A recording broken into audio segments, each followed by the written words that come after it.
এই প্রচণ্ড ঠান্ডার মধ্যেও আজকে আমি ভোর ভোর ঘুম থেকে উঠে গেছি, কারণ আজকে আমার মোস্ট অফ দ্য ইম্পর্ট্যান্ট একটা কাজ আছে। আর এই কাজটা হচ্ছে এই যে, হাই আসসালামু আলাইকুম, কেমন আছো সবাই? আমি আলহামদুলিল্লাহ ভালো আছি। তো গত কয়েকদিন ধরে ভাবতেছিলাম একটু মেহেদি পরবো। তো আমি এত পরিমাণ অলস যে মেহেদি পরার মতোই টাইম হয় না, কি আর বলবো, দুঃখের কথা। তো এই জন্য আজকে ভাবছি যে যত যাই হোক না কেন, আজকে আমি সকালে ঘুমাবো না। আর ঘুম থেকে উঠেই গোসল করছি একটু, মানে গোসল করলে হচ্ছে ফ্রেশ ফ্রেশ লাগে। এরপরে আবার মানে মেহেদি পড়তে যেহেতু বসবো, হাতে পানি লাগানো যাবে না পরে। আমার মনে হয় কেন যেন পানি লাগালে ভালো একটা কালার আসে না, এই জন্য। তো সকাল সকাল মেহেদি পড়লাম। নর্মাল টাইমে হচ্ছে আমি সকালে ঘুমাই আর 12টা 1টার দিকে ঘুম থেকে উঠি।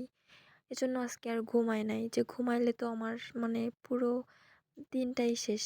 মানে ঘুম থেকে উঠে গোসল করে ফ্রেশ হয়ে তারপরে খাওয়া দাওয়া, রান্না বান্নার টুকটাক এই ওই কাজ, এর মধ্যে আর হয় না মেহেদি পড়া। এজন্য আজকে সকালে ঘুমাবোই না, এটা আমি ভেবে রাখছি আগে থেকে। তো যাই হোক, যেই ভাবা সেই কাজ। মেহেদি পরে একটু সুন্দর সুন্দর ভিডিও করতেছিলাম। এর মধ্যে মেহেদি শুকায় গেছে, রোদ্দুরে ছিলাম, এর জন্য মেহেদি পড়তে পড়তে তো সকালে ঘুমানো হয় নাই। কিন্তু এইদিকে মেহেদি পড়া শেষ হইতে না হইতে আমি ঘুমে তাকাইতে পারতেছি না। মানে মাথা ব্যথা করতেছে, মানে কোথায় কোথায় অসুবিধা লাগতেছে আমি নিজেও জানি না। মেহেদি পড়া অবস্থায় ঘুম, হাত মানে পরিষ্কারও করে নেয়, উঠায়ও নেয় মেহেদির মধ্যে ঘুম। তো ঘুম থেকে উঠে রান্না বান্না শেষ করে ভাবলাম একটু নাস্তা বানানো যাক। তো এখানে হচ্ছে আমি আজকে পেঁয়াজু বানাইছি। জামাই আইসা দেখলে একটু খুশি হবে।